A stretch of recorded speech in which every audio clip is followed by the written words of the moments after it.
थोड़ा बेटीचा आवाज कमी करा. सुस्वागतम आणि धन्यवाद. प्रथमतः येथील रंगदेवता आणि स्थानदेवतेला विनम्र अभिवादन करू. छत्रपती शिवाजी महाराजांच्या पदस्पर्शाने पावन झालेल्या आपल्या या कोकण भूमीतील मुंबईसारख्या नगरीमध्ये, सुवर्ण नगरीमध्ये या ठिकाणी श्री साई गणेश दहीकाला पथक श्री हनुमान जन्मोत्सव सोहळा 2025 या ठिकाणी मोठ्या उत्साहात आनंदात साजरा होता आणि त्यानिमित्त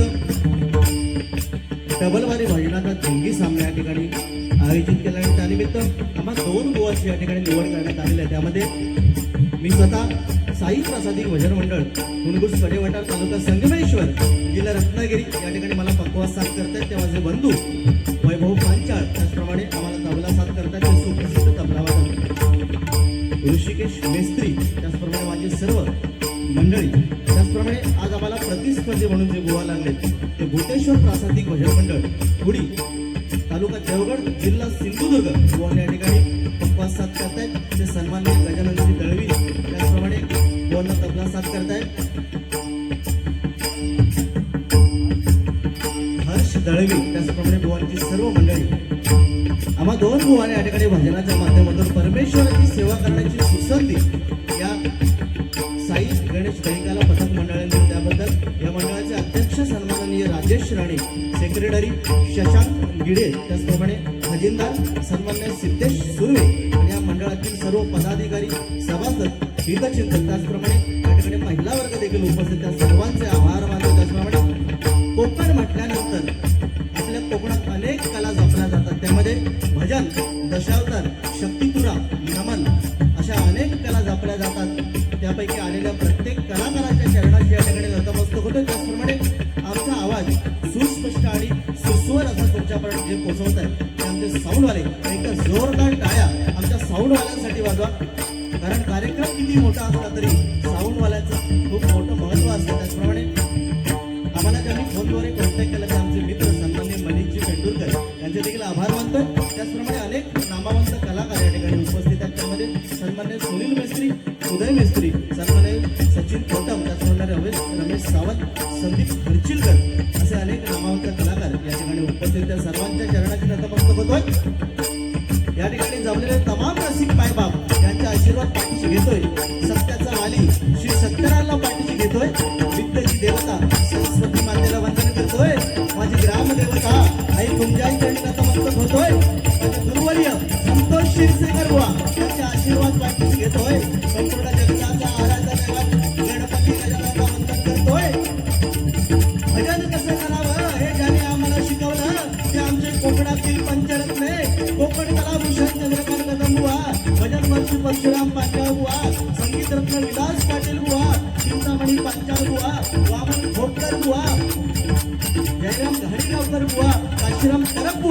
सर्व पंचरत्नांच्या चरणातील नमस्कार होतोय. धर्म कसा जपला पाहिजे हे त्यांनी आम्हाला शिकवलं. ते धर्मवीर संभाजी महाराजांना मानाचा मुजरा करतोय आणि परस्त्री माते समान मानणाऱ्या छत्रपती शिवाजी महाराजांना मानाचा मुजरा करून या ठिकाणी हरिनामाला सुरुवात करतोय. जय हिंद जय महाराष्ट्र, जय हिंद जय महाराष्ट्र, जय हिंद जय महाराष्ट्र. धन्यवाद मंडळी. आम्हाला फक्त आम्ही दोन्ही बुवांना या ठिकाणी तुमच्या चेहऱ्यावरचं हसणं आणि तुमची टाळी एवढंच आम्हाला दोन्ही बुवांना हवंय. आज बुवा माझ्यापेक्षा खूप ज्येष्ठ आहेत आणि श्रेष्ठ आहेत. नक्कीच कार्यक्रम चांगला होणार, कारण सध्या डबलबारी म्हटल्यानंतर एकमेकाची उली धुली काढली जातात. पण आज हा कार्यक्रम हे स्थानाला खूप महत्व आहे, कारण आमच्या बाजूला या ठिकाणी साईबाबांची मूर्ती बसवलेली आहे. त्याच्यामुळे या स्थानाला एवढं महत्व आहे मंडळी. आपण साधा विचार केला तर एखादा साप जर आपल्याला वाटेत दिसला तर आपण त्याला काठीने मारतो, पण तोच साप जर आपल्याला मंदिरात दिसला तर आपण त्याला नमस्कार करतो. त्याच्यामुळे त्या स्थानाला खूप महत्व आहे आणि या स्थानाचं पावित्र्य राखून आम्ही दोन्ही बुवा या ठिकाणी आजचा कार्यक्रम 100% करणार आहोत. या ठिकाणी रुपावलीपर्यंत कार्यक्रम माझ्याकडे आहे. त्याच्यामुळे सुरुवातीचं भजन ज्या कामासाठी आम्हाला या मंडळाने बोलवलंय ते भगवंताचं नामस्मरण आणि त्याच्यामार्फत समाज प्रबोधन आणि मनोरंजन करण्याचा प्रयत्न आम्ही दोन्ही बुवा करणार. 100% बुवा माझ्यापेक्षा ज्येष्ठ आहेत आणि भजन क्षेत्रात एक हास्य जत्रा म्हणून ज्यांना आपण युट्यूबवरती बघतो आणि ज्यांचे विनोद अतिशय सुंदर असतात असे आमच्या बुवांसाठी एक जोरदार टाळ्या वाजवा. तुम्ही जर मागे व्हा, कारण जे चांगलं आहे त्याला चांगलं म्हणणारा मी आहे. कारण समोरच्याला उगाच काहीतरी बोलून भजन करणे हे आपल्या रक्तात नाही. आपल्या आई वडिलांचे संस्कार आणि आमच्या गुरुजींनी दिलेली शिकवण, त्याच्यामुळे 100% मजा तर येणार, पण एकमेकाला तिथपर्यंत आम्ही कधीच पोहोचणार. कारण आमचे बरेचसे कार्यक्रम होतात. आमच्या पुण्यासारख्या ठिकाणी पण एक कार्यक्रम झाला आणि 100% लोकांना सांगितलं की कशाला दुसऱ्या बुवाला बोलायला पाहिजे. बरोबर ना बुवा? नक्कीच कार्यक्रमाला सुरुवात करूया एकदा जोरदार. एक गोष्ट सांगायची म्हणजे साऊंड अतिशय उत्कृष्ट आणि हा डिजिटल साऊंड मी पहिल्यांदाच बघितला मोबाईल. त्या म्हणजे आज आपला विषय जो मिक्सर सांगायचा विषय आपला सोपला मिळलो आपण करायला. आता आम्ही गोवा लोक प्रत्येक बंदा सांगतो ह्यो मिक्सर आणि घरातलं मिक्सर याच्यातला फरक असता, पण आज मिक्सरच नाही, तो टॅबलेटवर काहीतरी करता. त्याच्यामुळे हा डिजिटल काहीतरी नवीन जमाना आलेला आणि 100% नवीन रीतिरिवाजाप्रमाणे आपण वागलं पाहिजे.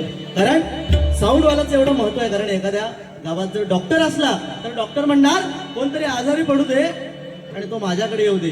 म्हणजे काय, माझा धंदा होणार, मला पैसे मिळणार. एखादा वकील असला तर तो काय म्हणणार की कोणाचं तरी भांडण होऊ दे, की केस माझ्याकडे येऊ दे, म्हणजे माझा धंदा होणार. फक्त एक साऊंडवाला एक असा व्यक्ती असतो की तो असा विचार करतो की कोणाच्या तरी घरी शुभ कार्य होऊ दे आणि माझा साऊंड तिथे लावू दे. एकदा जोरदार टाळ्या त्या साऊंडवाल्यांसाठी वाजवा. 100% चांगलं देण्याचा आम्ही दोन्ही बुवा चांगलं देण्याचा प्रयत्न करणार. कारण या ठिकाणी महिला वर्ग देखील उपस्थित आहे. कारण भजनासाठी महिला वर्ग सध्या कमी असतात.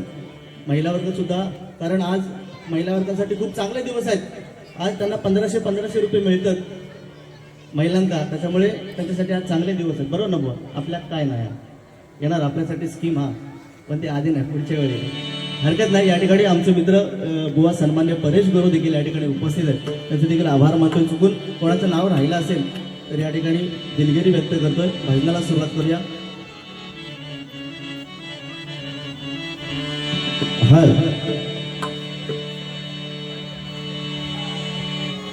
त्याचप्रमाणे या ठिकाणी अनेक युट्यूबर्स या ठिकाणी उपस्थित आहेत. त्यामध्ये आमच्या बुवांचं देखील चॅनल आहे. तुमचं नाव? त्याचप्रमाणे मालवणी पोरगो. एकदा नक्की तुम्ही सबस्क्राईब करा. आपल्यासारखी चांगली भजन तुम्हाला या चॅनलवरती मिळणार नक्की. त्याचप्रमाणे बुवांचं देखील आमचा चॅनल आहे, त्याला देखील सबस्क्राईब करा. नाव काय? Yes, Santosh Joil and boys. बुवांचं देखील चॅनल आहे. बुवांच्या चॅनलला देखील सबस्क्राईब करा. नक्कीच चांगले चांगले व्हिडिओ तुम्हाला या ठिकाणी बघायला मिळतील. धन्यवाद.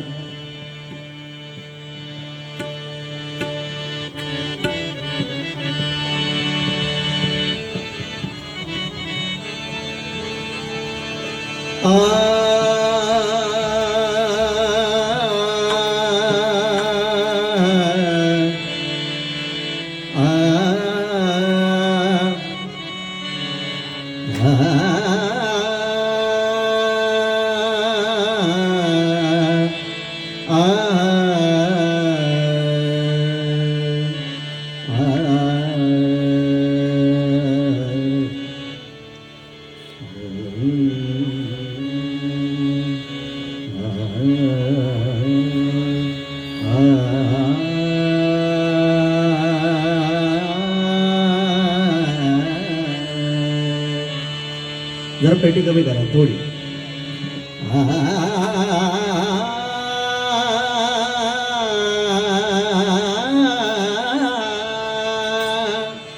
या ठिकाणी आमचे मित्र गौरव पांचाळ देखील या ठिकाणी उपस्थित पखवाज वाजत त्यांचे देखील आभार मानतोय. नाव आमचं सेम आहे पण ते पखवाज वाजवतात आणि मी गातो. उत्कृष्ट कलाकार देखील जोरदार टाळ्या आमच्या गौरव माऊलींसाठी वाजवा.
रमतूच यश कीर्तीचा जीवनी गणेशा.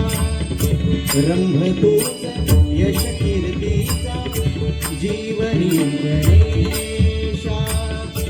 दुःख तिमिर दाटून येता, दुःख तिमिर दाटून येता, तूच किरण आशा. तूच मूर्त मानल्याची, तूच मूर्त मानल्याची जपावी होई. सगुण रूप गावी देवा एकदा तरी. सगुण रूप गावी देवा एकदा तरी. सगुण रूप गावी देवा एकदा तरी. चिदरत्नाची खाण रे एकाएकी जाण रे. चिदरत्नाची खाण रे एकाएकी जाण रे. प्राणांचाही प्राण माझा, प्राणांचाही प्राण माझा. स्वामी तुझी आण रे विश्वाचा विश्राम रे. स्वामी माझा रे आनंदाचं धाम त्यांचे गावोबाचे नाम रे. विश्वाचा विश्राम रे. स्वामी माझा राम रे. विश्वाचा विश्राम रे. स्वामी माझा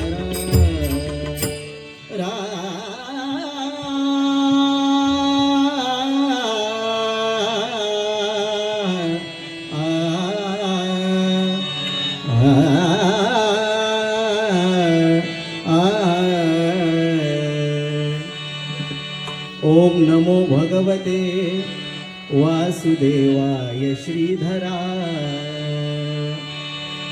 ओम नमो भगवते वासुदेवाय श्रीधरा. ओम नमो भगवते वासुदेवाय श्रीधरा. ओम नमो भगवते वासुदेवाय श्रीधरा. प्रसन्न होऊनी करी पावन म्या पारामरा. प्रसन्न होऊनी करी पावन म्या पार. बम बम मुखी बोलती, अंतर्मुखी बोलती.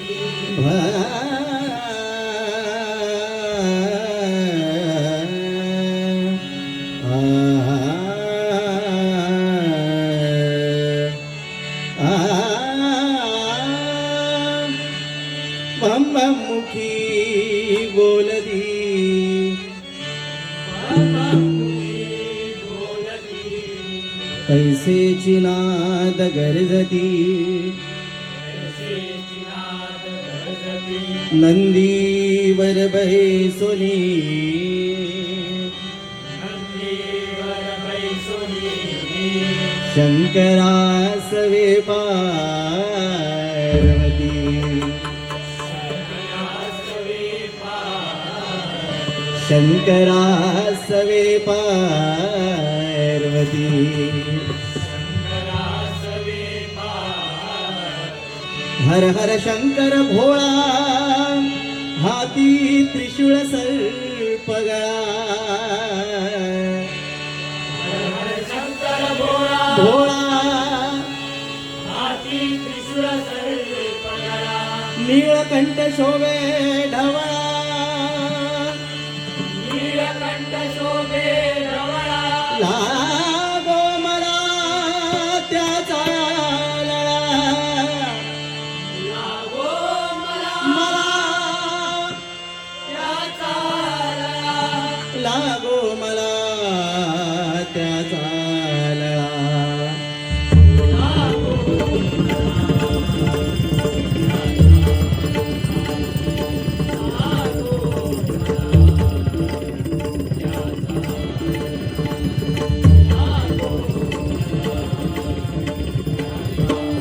कुंडली कवरदा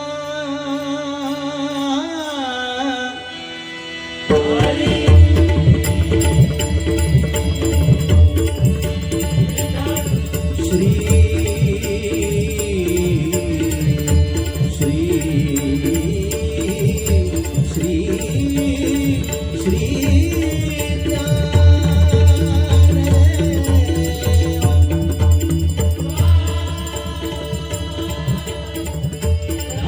श्री पंढरीनाथ श्री गणपती गजानन प्रभु रामचंद्र प्रभु विश्वकर्मा जगद्गुरु दत्तात्रय सत्य संकल्पाचा दाता श्री सत्यनारायण श्री स्वामी समर्थ श्री साईनाथ परमपूज्य गगनगिरी श्रीदेव माणकेश्वर श्रीदेव पुणकेश्वर श्रीदेव रामेश्वर श्रीदेव आरेश्वर श्रीदेव सिद्धिविनायक बजरंग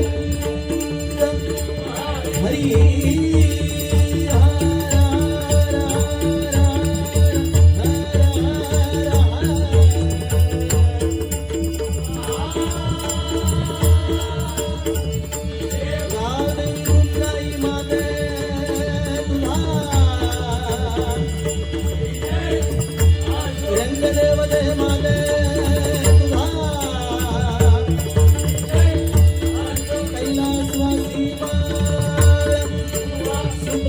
भजनकार गुरुवर्य संतोष शिरसेकर सुप्रसिद्ध भजनकार कैलासवासी परशुराम पांचाळ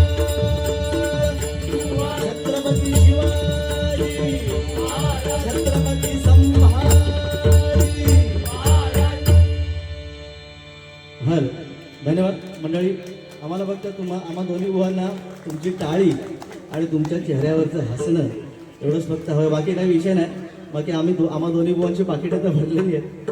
तिथे सकाळी घेऊन मांडवीला बसू जा आणि उद्या गावाला वारी आहे लगेच ताबडतोब. त्याच्यामुळे 100% मजा तर येणार आहे.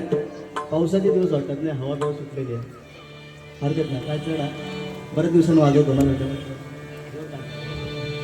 हरकत नाही. या ठिकाणी भजनाला सुरुवात करूया, कारण भजन म्हटल्यानंतर रामकृष्ण हरी आपण या 3 मंत्राचा ज्यावेळी उच्चार करतो, हा संतांनी दिलेला मंत्र आज आम्ही भजनी बुवा पुढे चालवतो. रामकृष्ण हरी म्हणजे काय, आम्ही भजनी बुवा जिकडे तिकडे जातो आणि सांगतो की रामासारखा आचार, कृष्णासारखा विचार आणि हरीचा उच्चार आपल्या मुखातून नेहमी असला पाहिजे, नाही का. कारण 84 लक्ष योनीनंतर आपल्याला हा मनुष्य जन्म मिळालाय आणि मनुष्य जन्म फक्त पृथ्वीवरचा मनुष्य असा प्राणी आहे की त्याला फक्त भगवंताने बोलण्यासाठी तोंड दिलं. तोंड प्रत्येकाला दिलंय, पण बोलतो फक्त मनुष्य. आणि मनुष्याला तोंड का दिलंय बोलण्यासाठी, की त्याने सकाळी उठल्यापासून ते रात्री झोपेपर्यंत आपल्या भगवंताचं नामस्मरण केलं पाहिजे. ज्या कामासाठी आम्हाला बोलवलं ते भगवंताचं नामस्मरण. कारण आमच्या मंचाळभावाने एक भजन लिहून ठेवलंय की विधाता पालनहार आणि संहार ब्रह्मा विष्णू आणि महेश. ब्रह्माने काय करायचं, जन्माला घालायचं. विष्णूने काय करायचं, पालन पोषण करायचं. आणि शंकराने काय करायचं, आपला संहार करायचा. ह्या प्रत्येक देवाच्या किती 2-2 बायका होत्या. किती म्हणजे देव पण भारी होते, काय कमी नव्हते. देव पण भारी होते. प्रत्येकाच्या 2-2 बायका म्हटल्यानंतर सावित्री शतरूपा. ब्रह्माची कोण, सावित्री शतरूपा.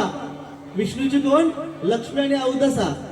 आणि शंकराची कोण, गंगा आणि पार्वती. आता औदास्याबरोबर त्या विष्णूचं लग्न कसं झालं थोडक्यात सांगतो आणि भजनाला सुरुवात करतो. कारण भजन हे असं माध्यम आहे की मंडळी त्याच्यातून आपल्या समाज प्रबोधन आणि आपल्या तरुण पिढी आता जी व्यसनाधीन होत चालली तिला आपण काहीतरी चांगल्या गोष्टी, बरोबर ना, काहीतरी आपण चांगले देऊ शकतो.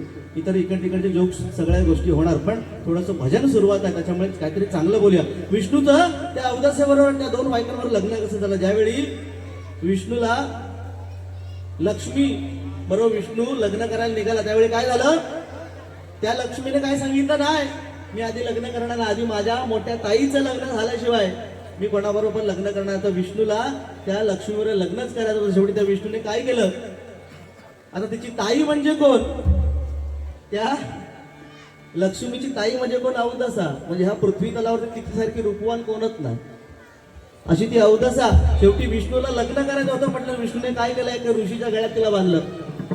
गळ्यात बांधल्यानंतर ती तिकडे काही टिकली नाही, लगेच आली ताबडतोब परत फिरली आणि जिथे विष्णू उभा होता विष्णू लिहून गाचकन मिठी मारल्या. कशी गाचकन मिठी मारल्या.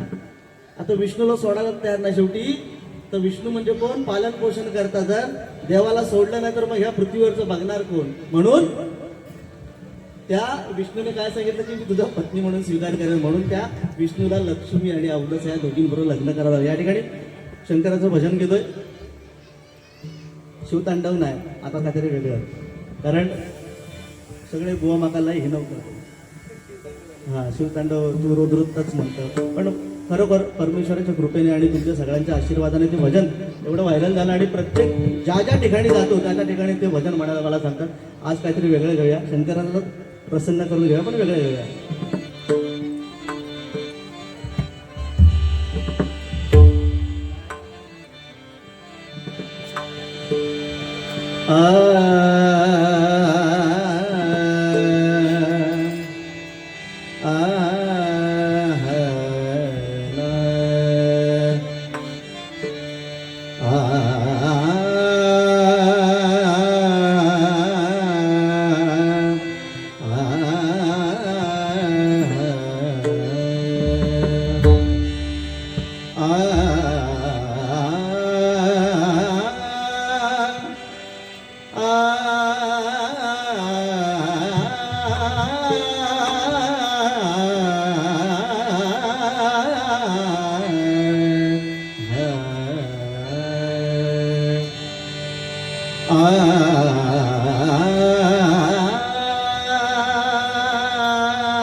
मधमनि धमगरे साजा मदनी सा माझा भाव तुझे लेखणी, माझा भाव तुझे लेखणी, तुझे रूप माझे नयनी, तुझे रूप माझे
जगदावरा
गंगाधरा गिरिजावया गौरीहरा गंगाधरा गिरिजावया गौरीहरा शिवशंकरा जगदावया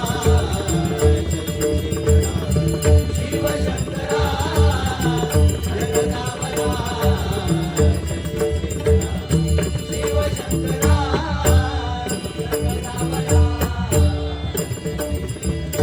ओम नमः शिवाय ओम नमः शिवाय ओम नमः शिवाय ओम नमः शिवाय ओम नमः शिवाय ओम नमः शिवाय ओम नमः शिवाय ओम नमः शिवाय ओम नमः शिवाय.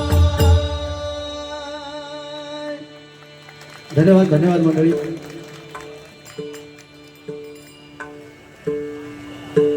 या ठिकाणी सन्माननीय प्रकाश मिस्त्री बुवा या ठिकाणी उपस्थित आहेत. माझ्या भजन मंडळाच्या वतीने त्यांचे देखील आभार मानतोय.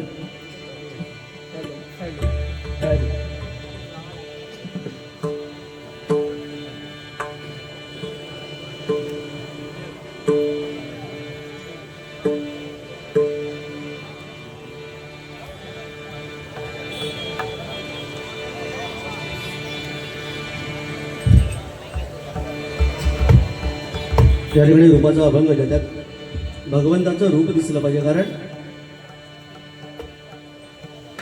रूप पाहत आलो त्याने सुख झाले हो साजनी. गेले 28 युग भगवंत त्या विटेवरती उभा आहे आणि त्या विटेला बाजू किती सहा आपण प्रत्येक वेळी सांगतोय की काम क्रोध लोभ मद मत्सर माया असे 6 षडविकार भगवंताने आपल्या पायाखाली दाबून ठेवलेत. पण ती वीट नेमकी बनली आहे कशी? ती वीट म्हणजे नेमकं काय आहे? ज्यावेळी इंद्र आणि चंद्र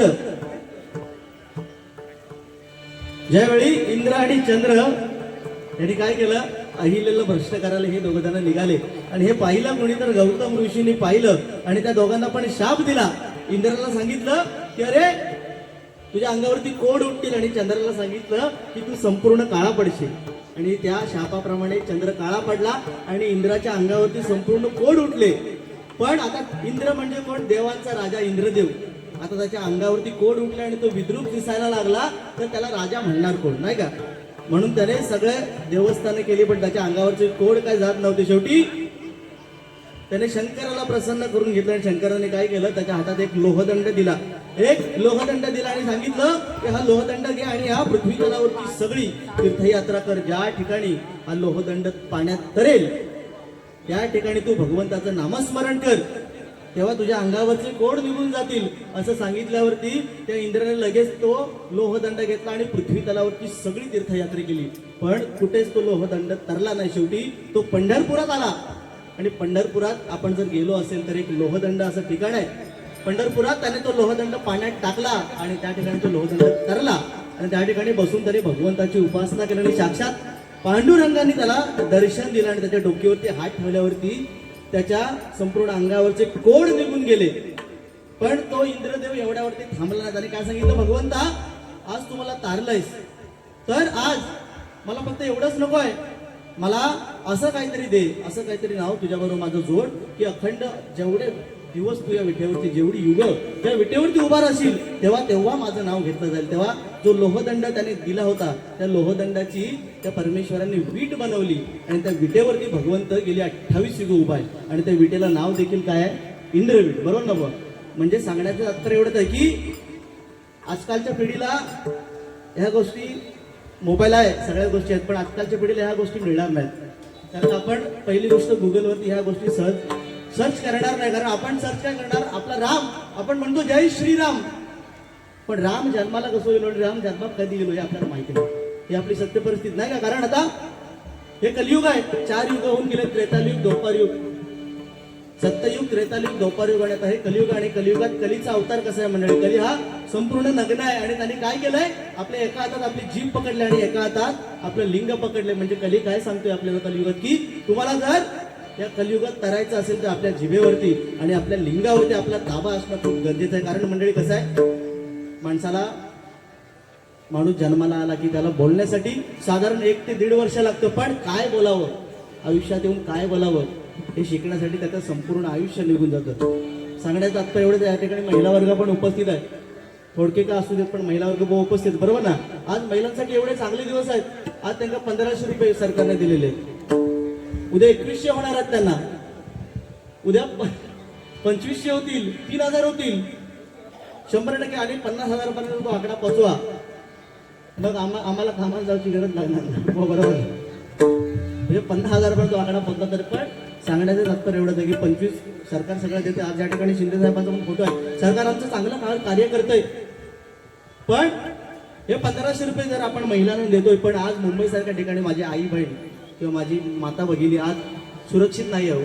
घराच्या बाहेर जेव्हा आमची बहीण किंवा आई बाहेर पाऊल ठेवते तेव्हा ती घरात सुरक्षित येईल काय याची आम्हाला गॅरंटी नाही. सरकारला एवढीच विनंती आमच्या भजनाच्या माध्यमातून की 1500 द्या, 2100 द्या, 2500 द्या, पण त्याच्याबरोबर आमच्या महिलांसाठी एकदा एक सुरक्षा कायदा तेवढा काढा. एवढं आमचं भजनाच्या माध्यमातून गेलं तरी भरपूर आहे. कारण आता साधा एक विचार केला बुवा आपण तर साधा एक टीव्हीवरती ऍड जरी बघितली तरी महिलांसाठी आहे. आम्हाला काय नाही म्हणजे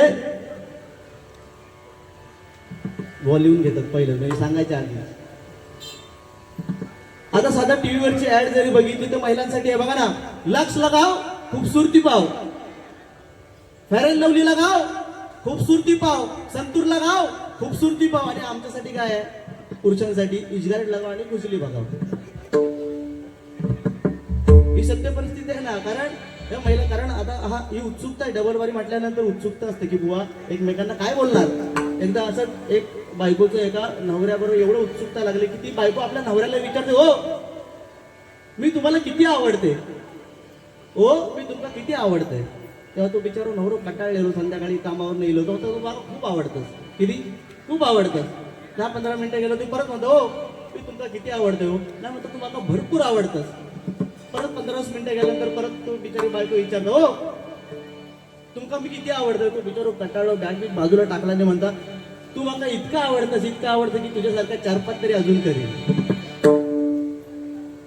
म्हणजे सांगण्याचं तात्पर्य काय, उगाच खालच्या दर्जाला जाऊन बोलणार नाही जास्त करून. कारण कसं आहे, या ठिकाणी साईंची मूर्ती आमच्या बाजूला ठेवली. आणि आज एक विचार केला तर भजन म्हटल्यानंतर पूर्वीची भजनं वेगळी होती आणि आताची ही 2020 भजनं आहेत. आणि आज आम्हाला भजनासाठी नियम लावलेत.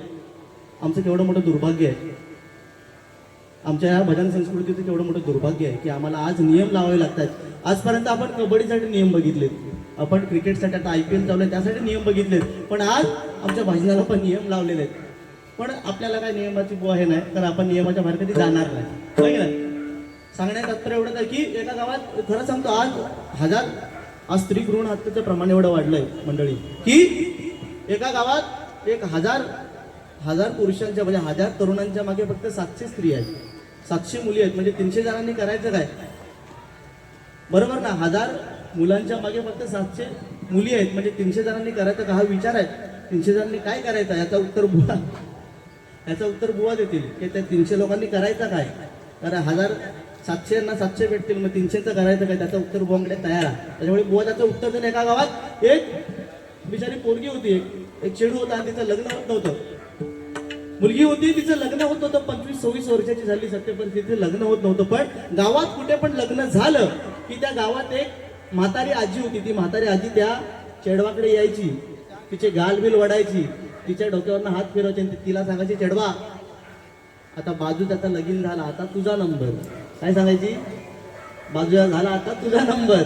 झाले 10-15 दिवस गेले, दुसऱ्या चेडवाचं काहीतरी लग्न झालं की ती आजी यायची, त्या चेडवाचे गालबिल वडायचे आणि ती काय सांगायची, चेडवा तिचा झाला आता तुझा नंबर. अशी 4-5 लग्न होऊन गेली. त्या आजी आता ऐकायला त्यांना शेवटी तो चेडू चिडला आणि त्या माणसात त्या चेडवाने काय केलं, बुवांसाठी अगदी चांगल्या माणसाकडे तो सल्ला मागण्यासाठी ते चेडू गेला.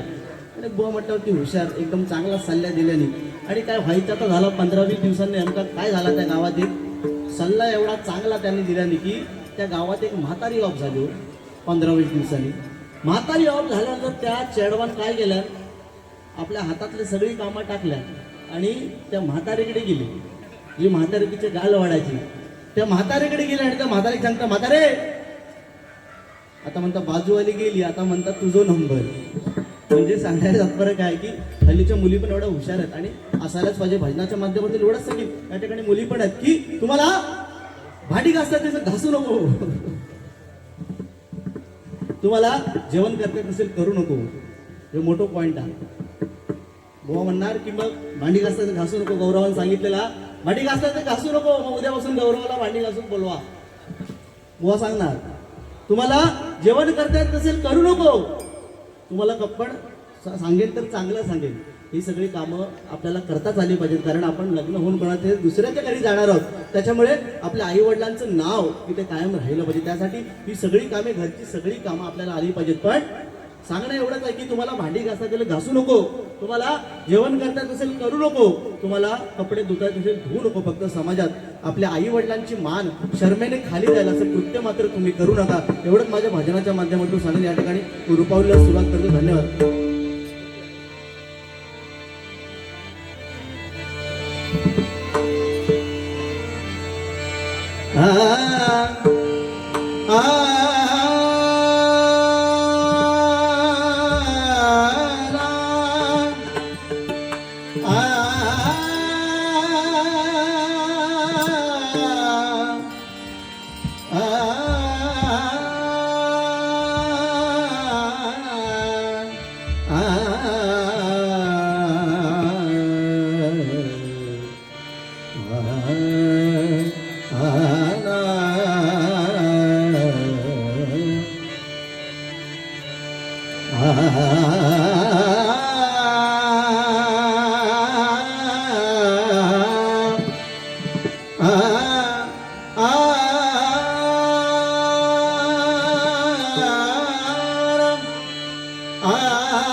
सारी सारी मरे मप मपानी मपदानी सारी नि सदानी पद मप ग मरे सारी सधनी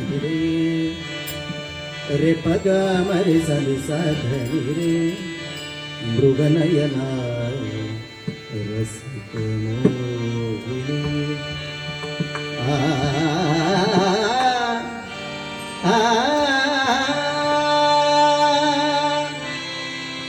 आवड हे रूपा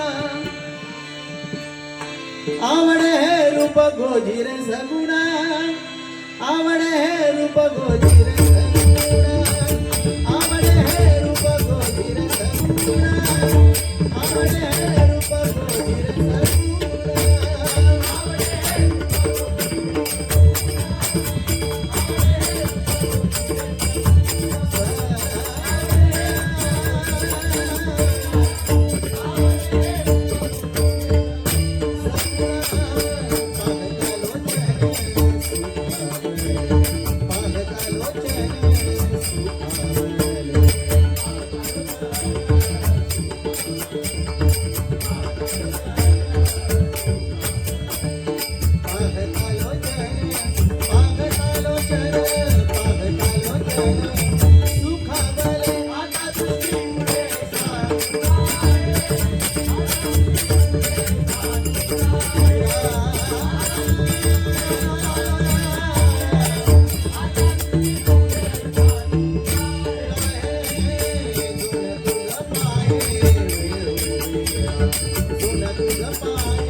धन्यवाद या ठिकाणी आमचे गुरुवर्य सन्मान्य संतोष क्षीरसागर यांचे बंधू सचिन क्षीरसागर यांच्याकडे 101 रुपयाचा पारितोषिकाला धन्यवाद मंडळाकडून स्वीकारतोय आणि त्यांना लाख लाख धन्यवाद देतोय. धन्यवाद.